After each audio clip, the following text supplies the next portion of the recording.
नमस्ते। भारत के इतिहास के संभावित प्रश्नों की श्रृंखला में पुनः आपका स्वागत है। इसके पहले ऑलरेडी हमने इसमें 21 लेक्चर कवर किए हैं और उस 21 लेक्चर में अब तक हमने इसमें मुगल काल तक कवर कर चुके हैं। और मुगल काल में उसका जो राजनीतिक पक्ष है वो मैंने ऑलरेडी डिस्कस किया हुआ है। उसके बाद फिर इसमें सबसे इंपॉर्टेंट पक्ष होता है इनका प्रशासनिक पक्ष। और सामान्यतः जो है सीजीपीएससी या कोई भी एग्जाम हो उसमें प्रशासन से संबंधित प्रश्न निश्चित रूप से पूछते हैं। मतलब मध्यकाल में यदि मान लो कोई प्रश्न पूछे जा रहे हैं तो बहुत संभावना होती है कि वो प्रशासन से प्रश्न पूछे। अब वो चाहे इस तरफ दिल्ली सल्तनत के प्रशासन से संबंधित हो, चाहे इस तरफ मुगल प्रशासन से संबंधित हो, या फिर विजयनगर साम्राज्य के प्रशासन से संबंधित हो। मगर हाँ, सामान्यतः जो है प्रशासन से प्रश्न पूछे जाते हैं। तो आज का जो पूरा लेक्चर होगा हमारा, उसमें मैंने प्रशासनिक व्यवस्था से संबंधित काफी सारे प्रश्न कवर किए हैं। इनको थोड़ा सा हम संकल्पना के बेसिक में समझेंगे भी कि एक्चुअल में मुगल प्रशासन जो है केंद्रीय स्तर में कैसा हुआ करता था, प्रांत अर्थात सूबा के स्तर में कैसा हुआ करता था, और स्थानीय स्तर में किस प्रकार के प्रशासन हुआ करते थे। तो सीधे चलते हैं हम प्रश्न की तरफ। अब तक मैंने इसमें करीब 380 क्वेश्चन मैंने डिस्कस किया हुआ है भारत के इतिहास में। तो आज जो है मुख्य रूप से अगर देखा जाए तो हम मुगल प्रशासन पर जो है 321वें नंबर 381 नंबर से शुरुआत कर रहे हैं। और पहले प्रश्न जो है आपके सामने है। ये थोड़ा सा कह सकते हैं कॉन्सेप्चुअल प्रश्न है, एक प्रकार से कॉन्सेप्चुअल प्रश्न ये कहा जा सकता है। जैसे कि यहाँ पर प्रश्न ये है कि मुगल प्रशासन से संबंधित निम्नलिखित कथनों में से कौन सही नहीं है। मतलब हमें कौन सा कथन गलत है ये देखना है। 4 स्टेटमेंट दे रखे हैं यहाँ पर। पहला स्टेटमेंट, मुगल प्रशासन के शीर्ष पर बादशाह होता था। ये बिल्कुल सही कह रहा है, क्योंकि इसके पहले जो है भारत में दिल्ली सल्तनत का शासन चल रहा था। और दिल्ली सल्तनत में प्रशासन का उन्होंने तो एक प्रकार से अगर देखा जाए तो जो ईरानी पद्धति हुआ करता था उनको एडॉप्ट किया था, जिसमें जो है पूरे उनके सल्तनत का मुखिया सुल्तान हुआ करता था। मगर अब क्योंकि ये मंगोल है बेसिकली, ये जो मुगल है बेसिकली मंगोलों की वंशज है, तो इन्होंने अपने प्रकार से प्रशासनिक व्यवस्था डेवलप किया। तो कह सकते हैं कि केंद्रीय स्तर में पूरे मुगल साम्राज्य का मुख्य रूप में अब सुल्तान नहीं, बल्कि सुल्तान के स्थान पर अब कौन हो चुके हैं? बादशाह है। सुल्तान के स्थान पर केंद्रीय मुख्य रूप में बादशाह है। तो एक प्रकार से सर्वोच्च प्रशासक कह सकते हैं कि वो मुगल बादशाह हुआ करता था। तो पहली स्टेटमेंट तो बिल्कुल सही है। सेकंड स्टेटमेंट देख लेते हैं। बादशाह मतलब जो सर्वोच्च प्रशासक उनकी बात कर रहे हैं, ये बादशाह राज्य के अंतिम कानून निर्माण, व्यवस्थापक, न्यायाधीश और सेनापति होते थे। ये बिल्कुल सही है, सही कह रहे हैं कि अगर मान लो जो है अपने पूरे साम्राज्य के लिए जब भी कोई कानून बनाना होता है, पूरे साम्राज्य की बात कर रहा हूं, तो वो काम सीधे तौर पर जो है बादशाह ही करता था। उस कानून को जो है पूरी लागू करना है तो वो काम भी जो है बादशाह ही करवाता था। इनके साथ साथ अगर मान लो पूरे बड़े कोई स्पेसिफिक सर्वोच्च न्याय करना है तो वहां भी बादशाह ही किया करता था। इनके साथ अगर उनको सेना का नेतृत्व भी करना है, किसी बड़े सैन्य अभियान का संचालन करना है, तो ये मुगल बादशाह ही किया करते थे। तो ये इसमें पहला स्टेटमेंट भी सही है और दूसरी स्टेटमेंट सही है। तीसरा स्टेटमेंट देख लेते हैं।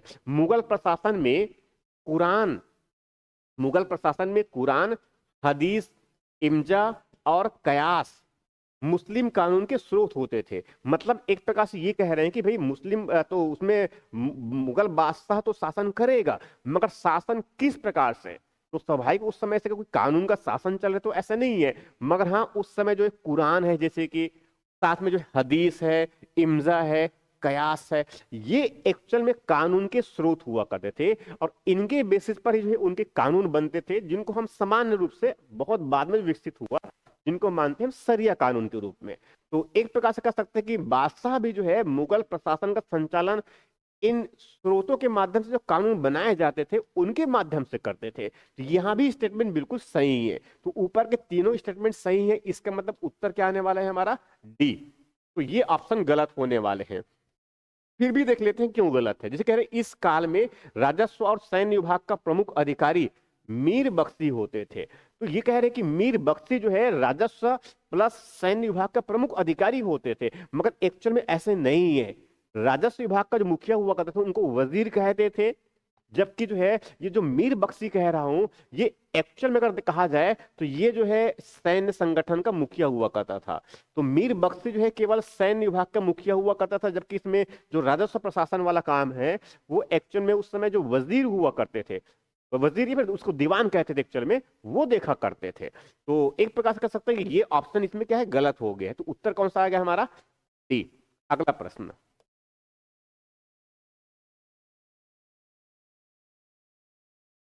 मुगल प्रशासन से संबंधित निम्नलिखित अधिकारी और उसके विभाग में से कौन सुमेलित नहीं है। अब थोड़ा सा पहले इनकी प्रशासनिक ढांचा को समझ लेते हैं कि मुस्लिम कह सकते हैं कि फिर मुगल मुगल काल में जो है शासन व्यवस्था किस प्रकार का था।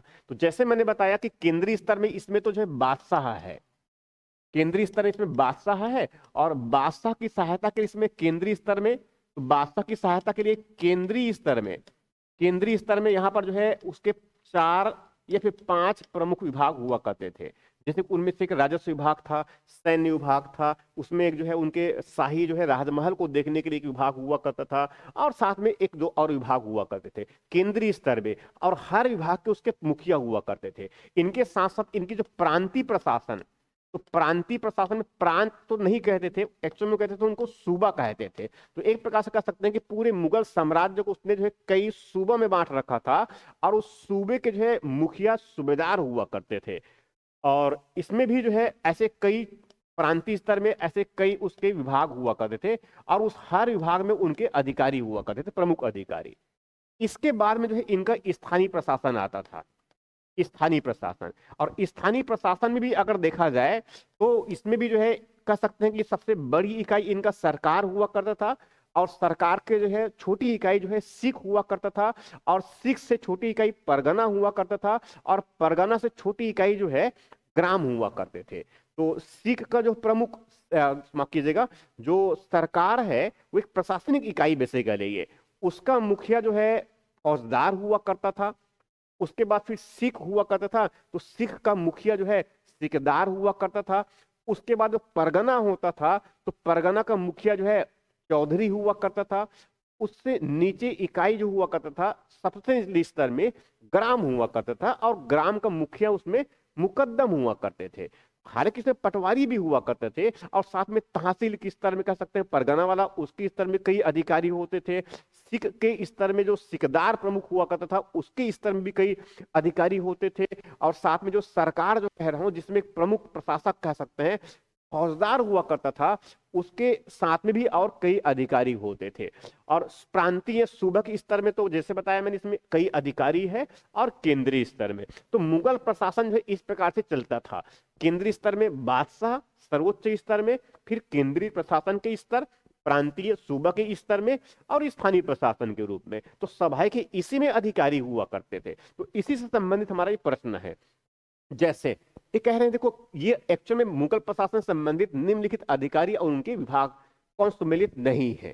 तो ये एक्चुअल में अगर देखा जाए तो केंद्रीय प्रशासन के बारे में बात कर रहा है। ये केंद्रीय प्रशासन से संबंधित ये कुछ अधिकारी दे रखे हैं, और उससे संबंधित ये कार्य दे रखे हैं, और पूछे कौन सा सम्मिलित नहीं है। अब जैसे पहले जो है वकील या फिर वजीर, ये बहुत महत्वपूर्ण अधिकारी हुआ करता था मुगल काल में।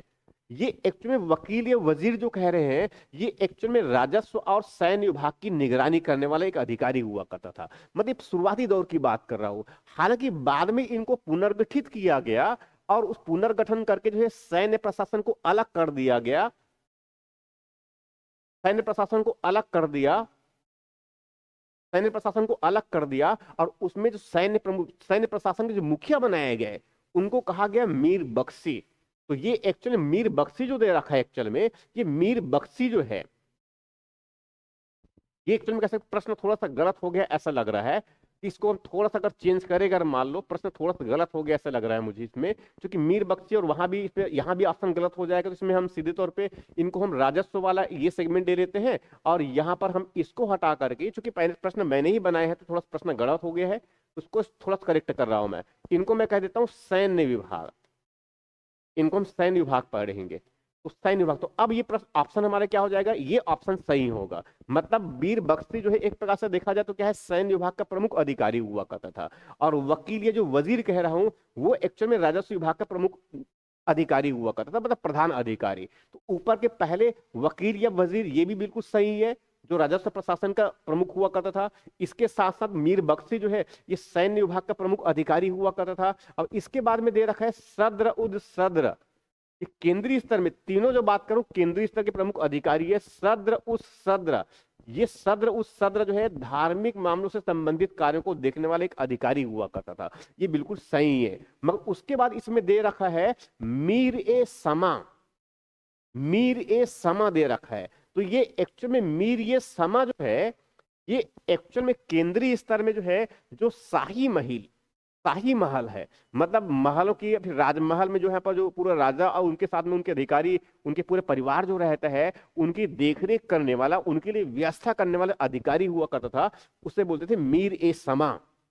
मगर यहां पर दे रखा है प्रांतों में सामान्य प्रशासन का प्रमुख अधिकारी, जबकि एक्चुअल में ऐसा नहीं है। तो ये उत्तर कौन सा आने वाला है हमारा, डी। तो हमें ये ध्यान में रखना है कि एक्चुअल में मुगल प्रशासन में केंद्रीय स्तर में चार कम से कम प्रमुख अधिकारी तो जानते ही हैं। नंबर 1 वकील या फिर वजीर, जो राजस्व प्रशासन के प्रमुख के रूप में है, मतलब एक प्रकार से कह सकते हैं प्रधानमंत्री के जैसा पद वो कह सकते हैं। मीर बख्शी ये सैन्य प्रशासन का मुखिया हुआ करता था, सेना का नेतृत्व बादशाह के बाद जो है मीर बख्शी ही करता था। सद्र उस सद्र ये धार्मिक मामलों के जो है निगरानी की, नागरिक मामलों को जो है नियमन के लिए जो है सद्र उस सद्र करके अधिकारी हुआ करता था। और मीर ए समा, जैसे मैंने बताया कि मीर ए समा जो है वो शाही महल की देखरेख करने वाला, उनकी व्यवस्था करने वाला अधिकारी हुआ करता था। तो यही ऑप्शन क्या है, गलत हो गया है। तो उत्तर कौन सा आ गया हमारा, डी। अगला प्रश्न, अगला प्रश्न, मुगल प्रशासन से संबंधित निम्नलिखित कथनों में से कौन सा कथन सही नहीं है। अब हमें यह देखना है कि इसमें गलत क्या है, ये देखना है। अब चार स्टेटमेंट देख रखे हैं, ठीक है। अब जैसे कि यहां पर जैसे देख रहे कि साम्राज्य को, मतलब मुगल साम्राज्य को सूबों में विभाजित कर व्यवस्थित प्रांतीय व्यवस्था प्रारंभ किया गया था। देखो एक्चुअल में अगर ऐसा समझा जाए तो दिल्ली सल्तनत काल में जैसे मैंने बताया था, उसमें इल्तुतमिश ने जो है इक्तदारी व्यवस्था शुरुआत किया था। तो सूबों को उसमें एक प्रकार, साम्राज्य को एक प्रकार से, सल्तनत को एक प्रकार से उसने कई एकता में बांट दिए थे, और उसके एक मुखिया हुआ करते थे, मुक्ति या फिर बली कहते थे।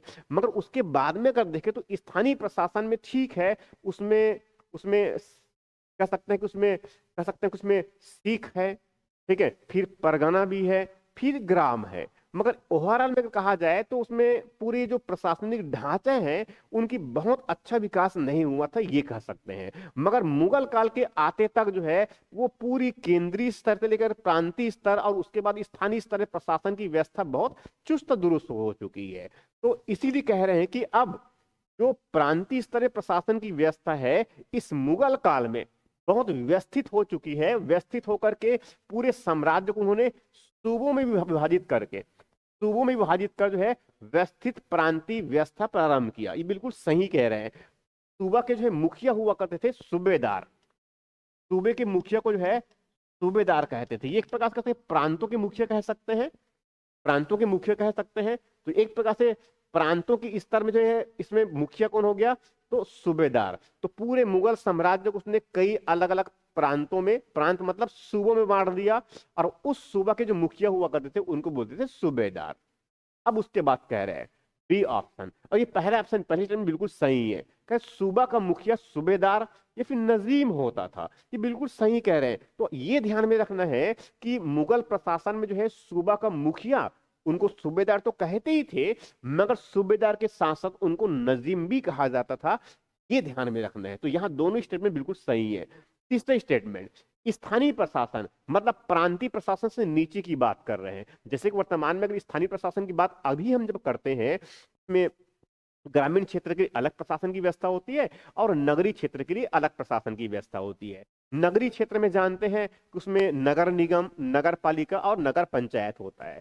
वैसे इस तरफ ग्रामीण पंचायत में ग्राम पंचायत होता है ग्रामीण क्षेत्र में, फिर उसको जनपद पंचायत और जिला पंचायत। तो वैसे ही कह रहे हैं कि केंद्रीय स्तर प्रशासन की व्यवस्था, फिर प्रांतीय मीन्स सूबा के स्तर प्रशासन की व्यवस्था, उसके बाद स्थानीय स्तर के प्रशासन की व्यवस्था। तो उसी में कह रहे हैं कि स्थानीय प्रशासन में सरकार, सरकार, परगना, ग्राम प्रशासन की इकाई होते थे। ये बिल्कुल सही कह रहा है। एक्चुअल में उनको समझे अगर मान लो हम, तो मुगल प्रशासन में, तो मुगल प्रशासन में सबसे बड़ा स्तर में तो केंद्रीय स्तर में क्या है, बादशाह है, और इसके साथ केंद्रीय स्तर में उनके अधिकारी भी है, उनके विभाग है अलग अलग। इसके बाद सूबा के स्तर में, तो सूबा के स्तर में सूबा का प्रमुख जो है सूबेदार, या फिर जैसे मैंने बताया कि उसमें नजीम कहते हैं इनके, सूबेदार या फिर जिनको नजीम कहते हैं। अब इससे छोटी, अब इसमें कई उनके अलग अलग विभाग भी होते हैं इनकी, इसके पास में विभाग भी था प्रांतों के स्तर में। उसके बाद इससे इस छोटी इकाई, मतलब जिनको हम कह रहे हैं स्थानीय प्रशासन। तो स्थानीय प्रशासन का मतलब एक प्रकार से अगर देखा जाए तो स्थानीय प्रशासन का मतलब क्या हुआ, तो स्थानीय प्रशासन का मतलब ये हुआ इसमें, इसका मतलब ये हुआ कि सबसे बड़ी इकाई के रूप में हमारी सरकार है, जिसके मुखिया जो है फौजदार होते थे। इससे छोटी इकाई जो है, इनसे छोटी इकाई जो है परगना होता था। इससे छोटी इकाई, इसमें एक सिख भी हुआ करता था, इसमें एक सिख भी हुआ करता था, एक सिख भी हुआ करता था। और सिख से छोटी इकाई परगना होता था, और परगना से छोटी इकाई जो है इसमें होता था ग्राम। इस प्रकार से ये एक्चुअल में स्थानीय प्रशासन की व्यवस्था हुआ करता था। अब इसी के परिप्रेक्ष्य हम कह रहे हैं कि ये, तो उसमें जो है सरकार और जो परगना और जो ग्राम है, ये प्रशासन की इकाई हुआ करती थी। ये बिल्कुल सही है। तो ऊपर के तीनों स्टेटमेंट सही हैं। अब डी ऑप्शन इसमें गलत होने वाले, उनको देख लेते हैं। सरकार जो एक प्रकार से प्रशासन की इकाई है, उसके मुखिया फौजदार, जबकि परगना के मुखिया आमल गुजार होते थे। जबकि एक्चुअल में ऐसा नहीं है। ये परगना के जो मुखिया हुआ करते थे, जैसे मैंने थोड़ी देर पहले ही बताया था, उनको चौधरी कहते थे। ये परगना के जो है अधिकारी जो है चौधरी को कहते थे, ना कि जो है अमल गुजार। ये अमल गुजार जो है बेसिकली जो है ये एक राजस्व अधिकारी हुआ करता था। ये एक्चुअल में परगना का मुखिया नहीं होता था। तो ये ऑप्शन क्या है हमारा, गलत हो जाएगा। तो हमें ये ध्यान में रखना है कि इसमें जो प्रशासन में इकाई जो है सरकार है, परगना है और ग्राम है। प्रशासन में सरकार के मुखिया फौजदार होते हैं, और परगना के मुखिया जो है ये चौधरी होते हैं, ना कि जो है इधर अमाल गुजार। ये ध्यान में रखना है। और ग्राम के मुखिया जैसे मैंने बताया था कि मुकद्दम होता है। ये तो बहुत इंपॉर्टेंट है। तो उत्तर कौन सा आ जाएगा हमारा, डी। ये ऑप्शन सही नहीं है। अगला प्रश्न,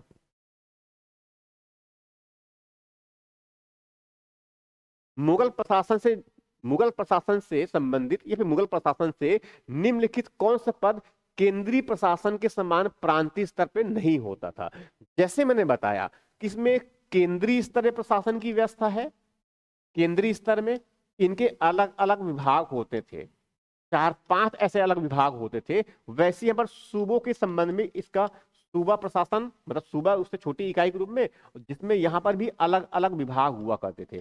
तो समानतः जैसे कि सैन्य से संबंधित केंद्रीय स्तर में है, तो वैसे यहाँ पर सैन्य के जैसे कि उसमें मीर बख्शी हुआ करता था, तो प्रांतीय स्तर में मीर बख्शी हुआ करता था। तो इस प्रकार से हुआ करता था। तो वैसे ही केंद्रीय स्तर में जो जो केंद्रीय स्तर में बड़े अधिकारी कह सकते हैं, तो उसके एक प्रकार से सेम प्रारूप में प्रांतीय स्तर में अधिकारी हुआ करता था। तो उसी के बारे में पूछ रहे हैं कि कौन इसमें नहीं हुआ, कौन समान नहीं हुआ करता था। जैसे कि दीवान, तो केंद्रीय स्तर में भी दीवान हुआ करता था और प्रांतीय स्तर में भी दीवान हुआ करता था। बख्शी, तो केंद्रीय स्तर में जो है मीर बख्शी जिनको कहते थे, वैसी प्रांतीय स्तर में भी बख्शी हुआ करता था। सद्र, तो केंद्रीय स्तर में सद्र, उच्च सद्र धार्मिक कामों को देखरेख करने के लिए, और वैसे प्रांतीय स्तर में सद्र भी एक अधिकारी था धार्मिक कामों को देखने के लिए। मीर ए समा, ये मीर ए समा जो है ये एक्चुअल में जो है केवल केंद्रीय स्तर में हुआ करता था। प्रांतीय स्तर पर मीर ए समा नाम का कोई अधिकारी या कोई उनका विभाग नहीं था। जैसे मैंने बताया था कि मीर ए समा जो है वो शाही महल के देखरेख करने वाले एक अधिकारी हुआ करता था, वहां की खाने पीने की व्यवस्था करने वाला, देखरेख करने वाले प्रधान अधिकारी, उनको बोलते थे मीर ए समा। तो यहां जो है ऑप्शन गलत हो गया। प्रांतीय स्तर में इस नाम का कोई अधिकारी नहीं होता था। तो ये उत्तर इसमें आने वाला है, ये गलत है। तो कौन सा आ गया, डी। अगला प्रश्न, मुगल कालीन स्थानीय प्रशासन में निम्नलिखित में से कौन सरकार के स्तर के अधिकारी नहीं होते थे। सरकार के स्तर के अधिकारी, सरकार मतलब एक प्रकार से क्या जाए तो स्थानीय प्रशासन में सबसे बड़ी इकाई क्या होता है, सरकार। अब सरकार के मुखिया तो जो है उसमें सरकार के जो है प्रमुख मुखिया, मतलब उनके सामान्य प्रशासन अगर देखा जाए, सामान्य और सैन्य प्रशासन भी देखते थे, तो वो जो है फौजदार हुआ करता था इसमें, फौजदार। मगर इसके अलावा जो है फौजदार के अलावा जो है इसी सरकार के स्तर में और भी अधिकारी हुआ करता था। जैसे उनमें से एक अधिकारी हुआ करता था अमाल गुजार, ये राजस्व से संबंधित अधिकारी हुआ करते थे। वैसे एक और अधिकारी हुआ करता था खजानदार, ये खजाने से देखभाल से संबंधित उसी संबंधित अधिकारी हुआ करता था। मगर ये सिकदार जो कह रहा हूं, और ये फौजदार तो जो है ये सरकार के स्तर में होते ही थे, मगर ये जो सिकदार कह रहा हूं मैं, ये एक्चुअल में सरकार से छोटी जो इकाई हुआ करता था सिख, उसके मुखिया के रूप में हुआ करते थे, ना कि जो है सरकार के स्तर में। तो एक्चुअल में ऑप्शन कौन सा आ जाएगा, गलत कौन सा हो गया है हमारा, ठेकेदार। ठेकेदार एक्चुअल में जो है सिख, जो सरकार से छोटी इकाई हुआ करता था, उसके प्रमुख हुआ करते थे। तो यहां पर के लिए तो ऑप्शन क्या हो गया है, गलत हो गया है। तो उत्तर कौन सा आ गया हमारा, सी। अगला प्रश्न, नेक्स्ट क्वेश्चन।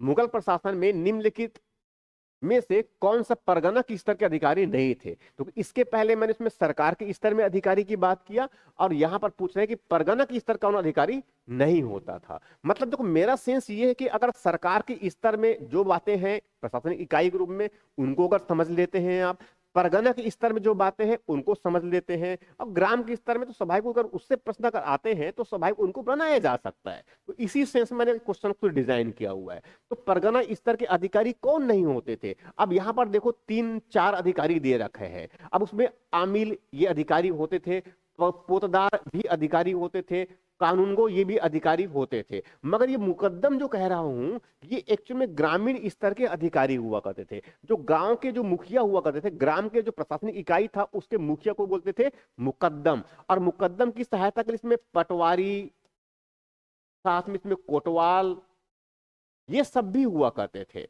ये एक्चुअल में ग्रामीण स्तर के अधिकारी हुआ करता था। मगर जो है कई पटवारियों को मिलाकर जो है कानूनगो बनाए जाते थे, बड़ा अधिकारी कह सकते हैं।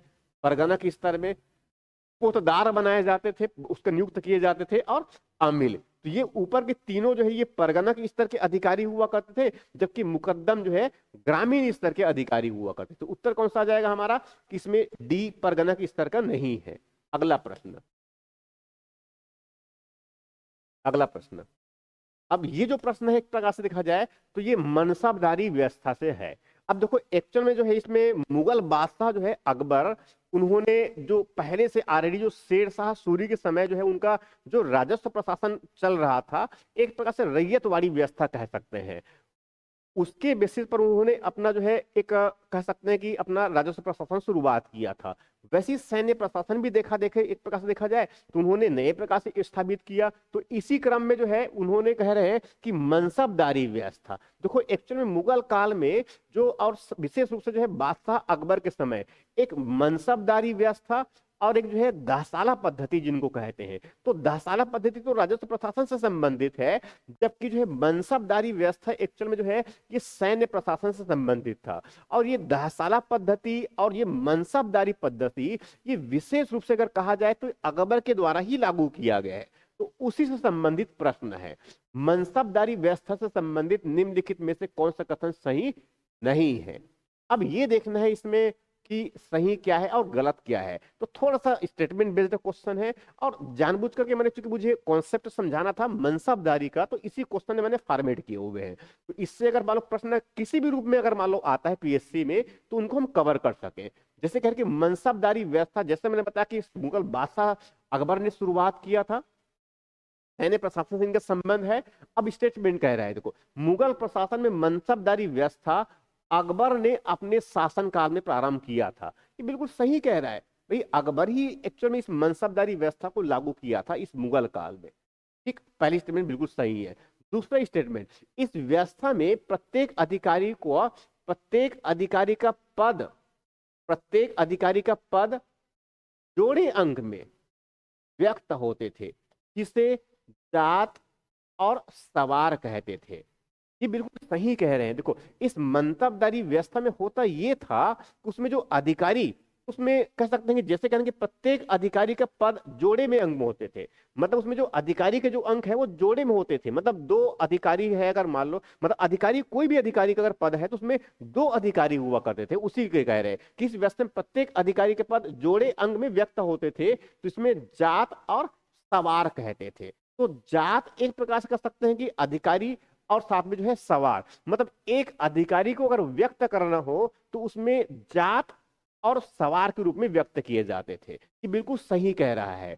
तीसरी स्टेटमेंट देख लेते हैं, जात मनसबदार की व्यक्तिगत वेतन, उनकी हैसियत और उनका स्थान, मतलब पदानुक्रम में, पद के अनुक्रम में उनका स्थान, तथा सवार, सवार से उसके द्वारा रखे जाने घोड़ों और घुड़सवारों की संख्या निर्धारित किया जाता था।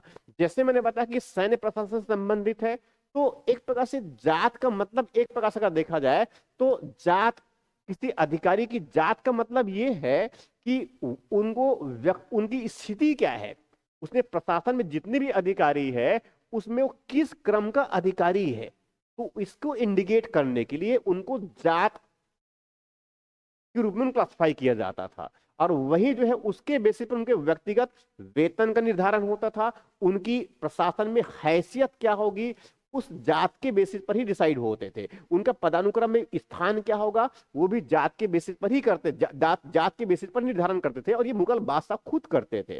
तो ये एक्चुअली में कहते हैं कि जात मनसबदार की व्यक्ति की मनसबदार की व्यक्तिगत वेतन, उनकी हैसियत और स्थान को जो है, तथा सवार, सवार का मतलब एक प्रकार से क्या है, जो उस जात के बदले, जात के साथ साथ जो है उनको कितने घोड़े और कितने घुड़सवार रखने हैं उनकी संख्या निर्धारित करता था।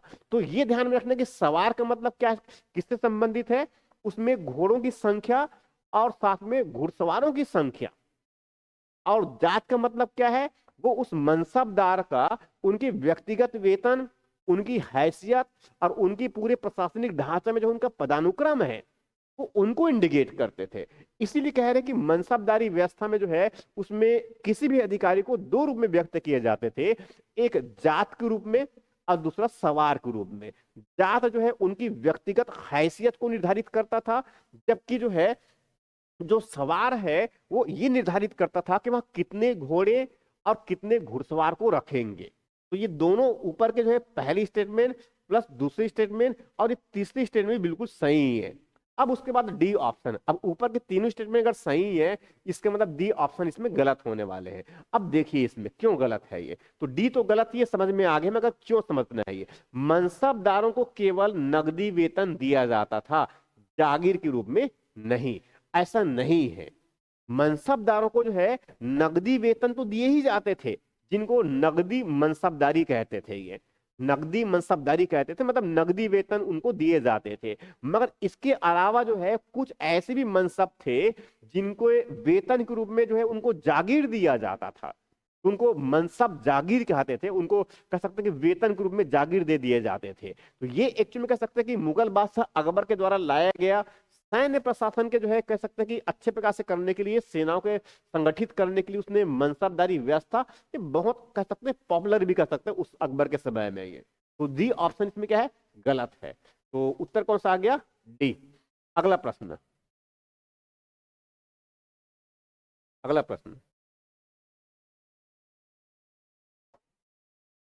मुगल राजस्व प्रशासन से संबंधित निम्नलिखित में से कौन सा कथन सही नहीं है। ये राजस्व प्रशासन से संबंधित है। अब इसमें कह रहे हैं कि इस काल में भूमि कर निर्धारण के लिए भूमि को पोलज, परती, चाचर और बंजर में बांटा जाता था। ये बिल्कुल सही है। देखो मुगल काल में अगर देखें तो राजस्व प्रशासन, इसके पहले अगर देखा जाए तो उस तरफ जो सूर साम्राज्य हुआ करता था, जिनके मुखिया उस समय शेरशाह सूरी हुआ करते थे, उसने जो है कह सकते हैं कि राजस्व प्रशासन में एक अच्छी खासी जो है व्यवस्था उसने विकास किया था। भूमि को मापन करने के लिए उसने जरीब प्रणाली शुरुआत किया था। इनके साथ साथ उन्होंने रैयत वाली व्यवस्था शुरुआत किया था, जिसमें भूमिपति को मालिक बनाया था, उसने किसानों को मालिक, जमीन का मालिकाना हक दिया था, रैयत जिनको कहते थे ये। तो एक प्रकार से कह सकते हैं कि ये जो है शुरुआत तो उन्होंने किया था, मगर उसी को थोड़ा सा विकसित स्वरूप जो शेरशाह सूरी ने विकसित जो स्थापित किया था भू राजस्व व्यवस्था, उसी का थोड़ा सा विकसित रूप जो है अकबर के काल में दाहसाला के नाम से आया। टोडरमल करके एक अधिकारी हुआ करता था, उनका बड़ा नवरत्नों में से एक हुआ करता था, उन्होंने इस व्यवस्था का विकास किया था, जिनको कहते थे दहसाला व्यवस्था, जिनको कहते थे दहसाला व्यवस्था। दहसाले की व्यवस्था का मतलब एक प्रकार से ये कह सकते हैं कि उसमें पिछले 10 वर्षों की जो औसत जो उपज होता था उनके बेसिस पर उनके करों का निर्धारण किया जाता था। तो ये बहुत महत्वपूर्ण परिवर्तन था इस काल में। अब इसी क्रम में कह रहे कि भूमि कर का निर्धारण, मतलब भूमि किस भूमि से ज्यादा कर होगा, किसमें कम कर होगा, इसकी निर्धारण उसकी गुणवत्ता के बेसिस पर, भूमि की गुणवत्ता के बेसिस पर, चूंकि वहीं से उनका उपज निर्धारित होता था, इसीलिए भूमि को इस 4 भागों में वर्गीकृत किया गया था, पोलज, परती, चाचर और बंजर में। तो ये पहली स्टेटमेंट तो बिल्कुल सही है। बी स्टेटमेंट, अकबर ने अपनी भूमि माप के लिए शेरशाह सूरी की गज-ए सिकंदरी, जैसे बताया कि भूमि मापन के लिए एक तो जरीब पद्धति तो पहले चला ही आ रहा था, इसने गज-ए सिकंदरी के स्थान पर जो इलाही गज है, तो अकबर ने एक प्रकार से क्या है, जो गज-ए सिकंदरी का प्रचलन हुआ करता था, उसके स्थान पर इलाही गज का प्रारंभ किया गया। ये भूमि की नाप के लिए हुआ करता था कि इससे जो है कम से कम किसानों के बीच में किसी प्रकार से विवाद ना हो, क्योंकि विवाद अगर होंगे तो उसमें कर कौन देगा ये कोई निश्चित नहीं किया जा सकता। तो ऐसे विवादों के समाधान के लिए इलाही गज प्रारंभ किया गया था। तो यहां भी बात बिल्कुल सही है। तीसरी स्टेटमेंट, भूमि कर के निर्धारण के लिए आईने दहसाला पद्धति का प्रयोग किया गया था, ये बिल्कुल सही है। जैसे मैंने बताया, इसके अकबर के दरबार में जो 9 रत्न हुआ करते थे और उसी में एक टोडरमल भी हुआ करता था, उनके द्वारा ही जो है इस पद्धति का एक प्रकार से विकास किया गया, ऐसा कह सकते हैं। आईनी दहसाला या फिर दहसाना पद्धति, तो दहसाला पद्धति में एक प्रकार से जो है किसी पर्टिकुलर भूमि क्षेत्र के में उसमें कितने कर होंगे उसके लिए, तो उसमें पिछले 10 वर्षों का उनका रिकॉर्ड देखा जाता था, उसमें से औसत निकाल कर करों का निर्धारण किया जाता था, और इसीलिए इनको आईना ये दहसाला या दहसाना पद्धति कहते थे। तो इसमें ऊपर के तीनों स्टेटमेंट बिल्कुल सही है, इसमें एक भी ऐसा कोई ऑप्शन नहीं है जो गलत है। तो उत्तर कौन सा आ गया? डी। अगला प्रश्न,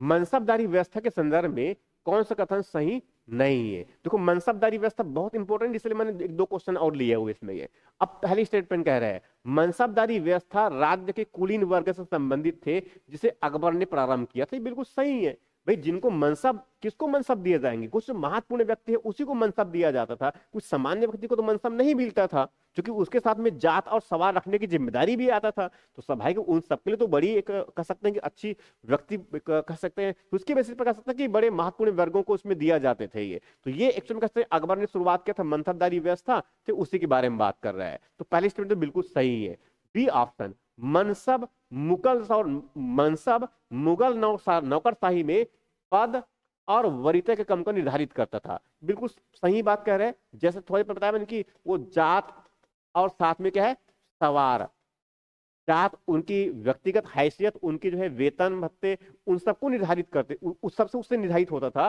और सवार से मतलब ये था कितना घोड़ा रखेगा, कितने घुड़सवार होंगे, ये उसको निर्धारित करता था। तो ये भी ऑप्शन बिल्कुल सही है। अब पूछा क्या है, क्या सही नहीं है ये पूछ रहा है। मनसबदारों की नियुक्ति और उनकी वरीयता क्रम बादशाह निर्धारित करते थे, ये बिल्कुल सही है।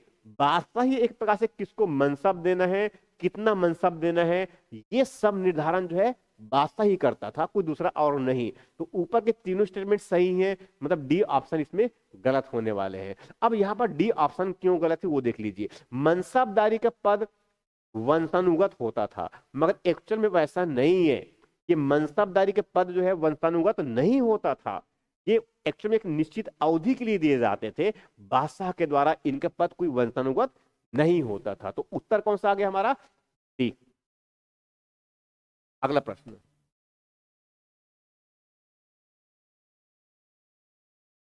मुगल काल में सैन्य विभाग के प्रमुख अधिकारी को क्या कहते थे? ये बहुत सामान्य है, छोटा सा प्रश्न है देखा जाए तो। इसमें तो पहले बता चुका हूं, मुगल काल में जो सैन्य विभाग से प्रमुख अधिकारी होते हैं उनको क्या बोलते हैं? मीर ए बख्शी कहते हैं। तो ये तो जो है मीर ए बख्शी जो है, सहाना ये पील जो हाथी वाली सेना होता है उनको जो है सहाना ये पील कहते थे। वजीर ये राजस्व विभाग का प्रमुख अधिकारी हुआ करता था। मीर ए समा जो शाही महल का जो देखरेख करने वाला जो अधिकारी था उसको मीर समा कहते थे। तो यहाँ पर उत्तर कौन आने वाला है? बी, जो सैन्य प्रशासन का मुखिया जो है मीर बख्शी हुआ करता था। अगला प्रश्न, छोटा छोटा प्रश्न है यहाँ पर, सब छोटे छोटे प्रश्न है इसमें, बहुत छोटे प्रश्न है, मगर हाँ ये बहुत इंपॉर्टेंट है, थोड़ा ध्यान में रखना है ये।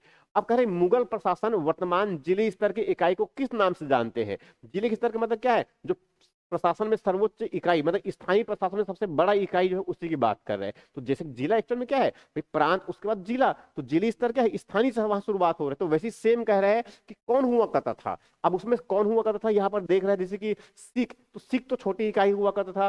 सूबा वो तो प्रांत बड़ी इकाई हो गया, जिला नहीं है, सुबह से नीचे आना चाहिए।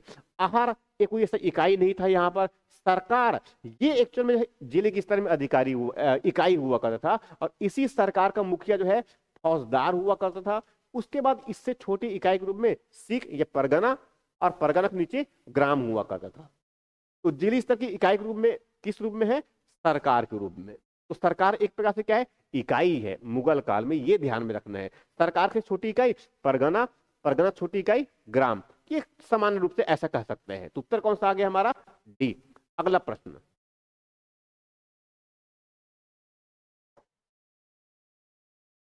मुगल प्रशासन में मुहतसिव, मुहतसिव एक्चुअल में मुगल प्रशासन में एक अधिकारी हुआ करता था, और उसी से संबंधित पूछ रहे हैं।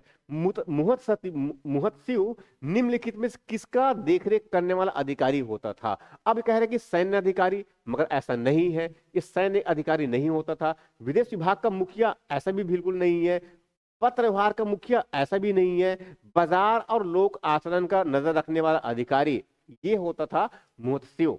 तो मुहस्सिव एक प्रकार से बाजार और जो लोक आचरण, मतलब नैतिक रूप से देखने का जिम्मेदारी किसकी होती थी? ये कौन नैतिक रूप से सही है, कौन अनैतिक काम कर रहे हैं, ये सब आचरण को देखने वाला अधिकारी को बोलते थे मुहतसिव।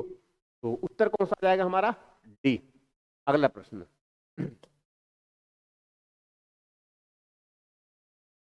मुगल प्रशासन से संबंधित सूची एक अधिकारी और सूची दो उनके कर्तव्य से संबंधित युग में कौन सम्मिलित नहीं है? तो एक प्रकार से अधिकारी दे रखे हैं, दूसरा उसका कर्तव्य दे रखा है। अब यहाँ पर जो है चार बहुत इंपॉर्टेंट नाम दे रखे हैं, अब इनको देख लेते हैं।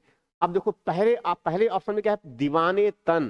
तो दीवाने तन जो है नाम का एक अधिकारी हुआ करता था, और ये जो अधिकारी जो है वो जागीर और वेतन को देखने वाला एक अधिकारी हुआ करता था। ये बिल्कुल सही है, दीवाने तन करके। मुस्ताफी, तो मुस्ताफी जो है ये एक्चुअल में राज्य की कितने आय और कितना व्यय हुआ है उसका निरीक्षण करने वाला एक अधिकारी हुआ करता था। वैसी सेम अगर देखा जाए तो इसमें वाकिया नवीस, ये एक्चुअल में प्रमुख घटनाएं जिनके साम्राज्य में हो रहे हैं, प्रमुख घटनाएं और फरमानों को सूचीबद्ध करने वाले अधिकारी जो होते थे वाकिया नवीस कहते थे। अब इनमें जो अमील जो कह रहा हूं मैं, ये अमील जो है कोई खजांची नहीं हुआ करता था, बल्कि अमील एक प्रकार से देखा जाए तो वो जो सरकार के स्तर में एक अधिकारी हुआ करता था, मगर ये खजांची नहीं हुआ करता था। तो ये उत्तर में अगर देखा तो यहाँ पर यही अधिकारी सम्मिलित नहीं है। अमील जो है खजांची नहीं हुआ करता था। तो उत्तर कौन सा आ जाएगा हमारा? सी। अगला प्रश्न,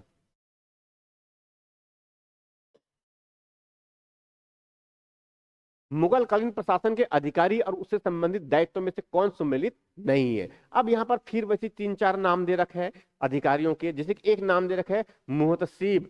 ये तो बताया था मैंने थोड़ी देर पहले कि ये नैतिक आचरण को देखने वाला एक अधिकारी होता था प्रजा के। तो ये तो कौन है? मुहतसीब, ये हुआ करते थे। मीर ए बर्रे, मीर ए बर्रे जो है सिंचाई विभाग का एक प्रमुख अधिकारी हुआ करता था। ये बात तो बिल्कुल सही है, ये दोनों स्टेटमेंट सही है। उसके बाद फिर इसमें जो है जैसे कह रहे हैं कि हरकारा, हरकारा के नीचे आगे दे रखा है जासूस, बल्कि एक्चुअल में हरकारा जो है ये जासूस नहीं होता था, बल्कि हरकारा एक प्रकार से जो है ये डाकिया हुआ करता था, जो डाक या संदेश लेके जाया करते थे। घुड़सवार घोड़ा में बैठकर बहुत तेजी से चलते थे, ये उससे बोलते थे हरकारा। मगर यहाँ पर क्या दे रखा है? जासूस दे रखा है। तो ये एक्चुअल में यही ऑप्शन इसमें गलत है। उसके बाद फिर आगे दे रखा है मीर ए बहर, ये धर्मानुष्ठान का अधिकारी होता था, उनको बोलते थे मीर ए बहर। तो ये ध्यान में रखना है कि मुहतसीब जो है प्रजा के नैतिक आचरण को देखरेख करने वाला जो है एक अधिकारी है। मीर ए बर्रे सिंचाई विभाग का एक अधिकारी है। मीर ए बहर ये धर्म अनुष्ठान का अधिकारी है, जबकि हरकारा जो है डाकिया हुआ करता था, जासूस नहीं। तो उत्तर कौन सा आ गया? सी। अगला प्रश्न,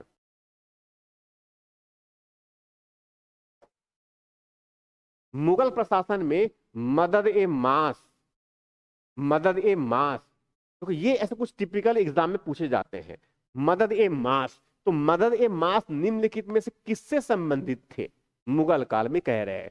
अब देखो ये कोई चुंगी से संबंधित नहीं हुआ करते थे, ये कोई सैन्य अधिकारियों को दी जाने वाली पेंशन व्यवस्था नहीं था, ना ही ये बुवाई कर की समझ व्यवस्था था। ये एक्चुअल में विद्वानों को, मुगल काल में विद्वानों को दी जाने वाली जो अनुदान, जो राजस्व मुक्त अनुदान की भूमि हुआ करता था, उसको बोलते थे मदद ए मास।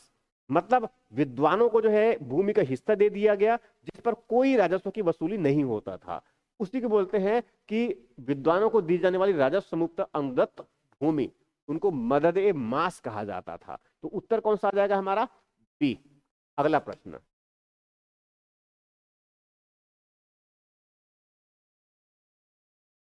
मुगल बादशाह अकबर द्वारा किए गए कार्यों में निम्नलिखित में से कौन सा सही नहीं है?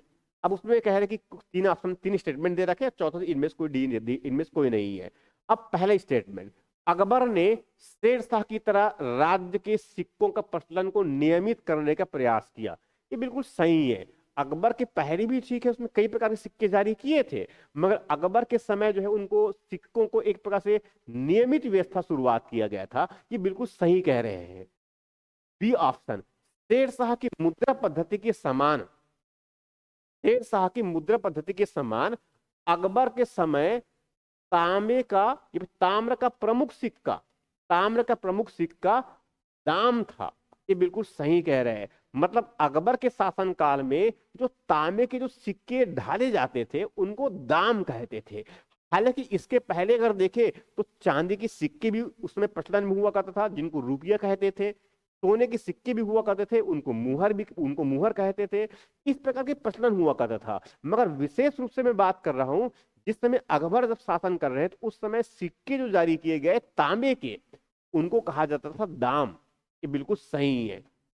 तीसरे स्टेटमेंट, राज्य की आय व्यय की गणना दान में किया जाता, दाम में किया जाता था। ये बिल्कुल सही कह रहे हैं। तो एक प्रकार से दाम, जो तांबे के सिक्के हुआ करते थे, ये बहुत महत्वपूर्ण था। आर्थिक गतिविधियों को संचालन के साथ साथ राजस्व की वसूली इसी दाम के माध्यम से भी होते थे। तो इसमें तीनों स्टेटमेंट बिल्कुल सही है। ये तीनों काम जो है अकबर ने किए हैं। तो डी इसमें से कोई नहीं।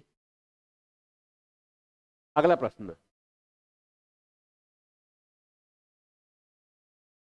मुगल कालीन अर्थव्यवस्था में चांदी के सिक्के को निम्नलिखित में से क्या कहते थे? जैसे कि मैंने बताया अभी, उसको चांदी के सिक्के को क्या कहते हैं? रुपया। दाम तांबे के सिक्कों को कहा जाता था। ये एक प्रकार से तांबे के सिक्कों को जो है, तांबे के जो सिक्के होते थे उनको दाम कहा जाता था, दाम कहा जाता था। टका भी एक प्रकार से सिक्के था, उसको पहले कह सकते हैं कि इसमें वो चांदी के भी होते थे, बहुत शुरुआती दौर में जारी किया गया था। वैसे सम से भी हुआ करता था। तो ये मैं कह सकता हूँ कि यहाँ पर जो है चांदी के सिक्के क्या बोलते थे? रुपया कहते थे। तो ये ध्यान में रखना है। अगला प्रश्न,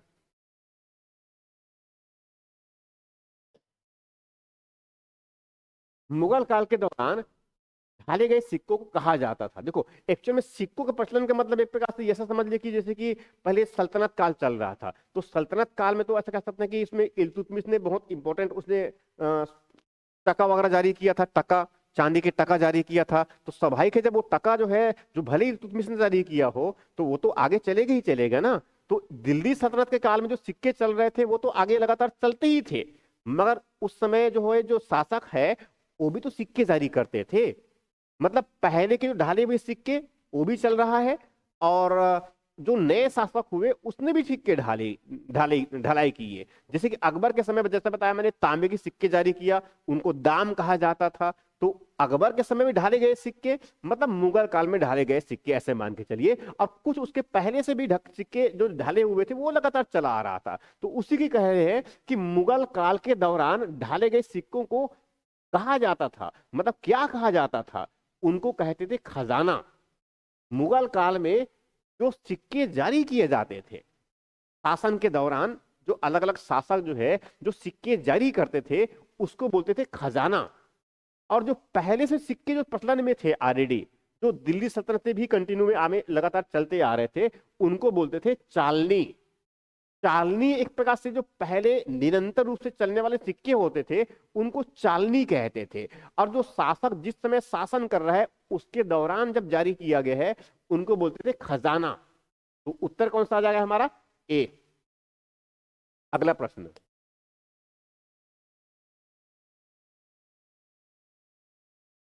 मुगल काल के दौरान बटाई शब्द, बटाई जानते हैं, बंटवारे से संबंधित सामान्य भाषा में छत्तीसगढ़ी में। तो बटाई शब्द का अर्थ निम्नलिखित में से किस संदर्भ में किया जाता था? अब देखो, बटाई शब्द का प्रयोग ना तो कोई धार्मिक कर के रूप में किया जाता था, ना तो कोई धन कर के रूप में किया जाता था, ना तो कोई संपत्ति कर के रूप में किया जाता था, बल्कि एक्चुअल में इनका प्रयोग जो है लगान निर्धारण का एक तरीका हुआ करता था।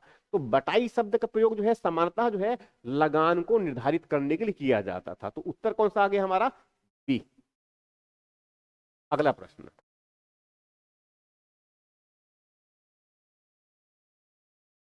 अकबर के शासनकाल में दक्कन में, मतलब दक्षिण भारत के क्षेत्र की बात कर रहे हैं, दक्कन में निम्नलिखित पद्धतियों में से कौन सा भू राजस्व वसूली के प्रचलित आकार हुआ करते थे? अब यहाँ पर 4 प्रकार के भू राजस्व की व्यवस्था दे रखा है। देखो, ये गल्ला बख्शी जो है ठीक है, कुछ समय तक के लिए अकबर के शासनकाल में शुरुआत किया गया था। एक नसक प्रणाली भी शुरुआत किया था, उसमें करोड़ी की भी नियुक्ति किया गया था। तो ये शुरुआती दौर पे अकबर ने लागू किए थे, मगर ये बहुत सफल नहीं माने गए। बाद में फिर दहसाला व्यवस्था लाए गए इसी वजह से। तो अब कह रहे कि दक्कन क्षेत्र में कौन सा भू राजस्व का प्रचलन हुआ करता था? अब यहाँ पर देखो 4 दे रखा है, कनकू दे रखा है, मगर वो भी प्रचलन में नहीं हुआ करता था। कनकू भी वहां पर प्रचलन में नहीं था। जब तभी जो है प्रचलन में नहीं था, गल्ला बख्शी प्रचलन में नहीं था। सालों की संख्या के आधार पर जो है राजस्व लगाए जाते थे, ये दक्कन में प्रचलित हुआ करता था। तो उत्तर कौन सा रहा है हमारा? बी। तो ये तो हो गया हमारा। अब तक इसमें मैंने करीब करीब 400 क्वेश्चन मैंने कवर कर लिया। तो इसमें मुगल प्रशासन से संबंधित मैंने काफी सारे प्रश्न कवर किए हैं, और इसमें आज के लेक्चर में जो है मैंने करीब 20-21 क्वेश्चन मैंने मुगल प्रशासन से संबंधित कवर किया हूं।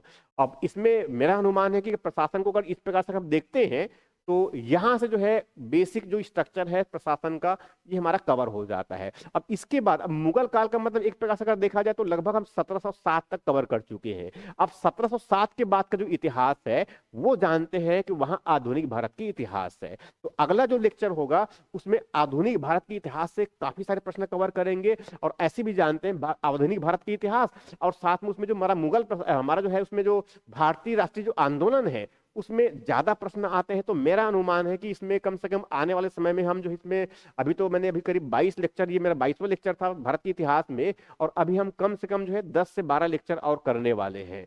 वो 10 से 12 लेक्चर से ज्यादा हो सकते हैं, मतलब ओवरऑल में हम कर सकते हैं 30 से 35 लेक्चर हम भारत के इतिहास में, और मैं अब तक 400 क्वेश्चन तो हो ही गए हैं, तो हम 500-600 क्वेश्चन के आसपास कवर करने वाले हैं एक प्रकार से कहा जाए। तो मेरा अनुमान है कि इन चीजों को हम अच्छे ढंग से करते हैं कवर, तो भारत के इतिहास से कहीं से अगर प्रश्न पूछते तो बेसिक आइडिया रफली आपको रहेंगे। मगर इस बात को अच्छे से समझिए कि छत्तीसगढ़ तो पढ़ना ही है, मगर छत्तीसगढ़ से बस केवल पढ़ करके जो है, क्योंकि वहां से 50 क्वेश्चन आते हैं, मगर आप ये सोचेंगे 50 के 50 क्वेश्चन ही आप हल कर देंगे बिल्कुल सही एग्जैक्टली। चलो 50 क्वेश्चन अगर सही भी कर लिए तो भी आपको जो है इस तरफ जीएस के पोर्शन को पढ़ना ही पड़ेगा, ये आवश्यकता है। क्योंकि इसके बिना जो है सीजीपीएससी के ना तो प्रारंभिक परीक्षा निकाला जा सकता है और ना तो मुख्य परीक्षा निकाला जा सकता है। ये बहुत बेसिक चीजें हैं कि हम इस बात को समझे कि प्रारंभिक परीक्षा के लिए छत्तीसगढ़ पढ़ना भी अनिवार्य है, मगर साथ में उतना ही महत्वपूर्ण जो है हिस्सा वह राष्ट्रीय स्तर में जो जीएस है,